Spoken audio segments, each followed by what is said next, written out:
4500 morts du Covid-19 en France, le décès de près de 900 personnes dans les maisons de retraite médicalisées. Ces chiffres restent partiels selon Jérôme Salomon. Les résidents âgés peuvent souffrir et décéder d'autres pathologies. 12 000 personnes guéries sont sorties de l'hôpital dans toute la France selon le directeur général de la santé. Dans ce contexte, il ne sera pas possible aux lycéens de passer le bac dans des conditions normales. Le Premier ministre veut privilégier la piste du contrôle continu complet sans épreuve finale. Édouard Philippe le disait hier soir sur TF1.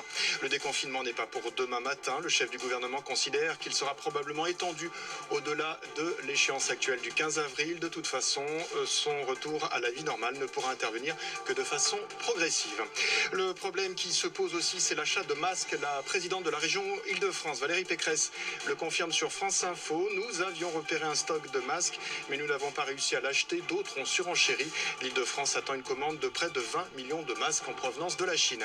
Et puis plus d'1 million de malades dans le monde testés positifs au coronavirus. En Chine, les autorités redoutent un rebond de l'épidémie. Les mesures de restriction font leur retour à Wuhan et dans la province du Hubei.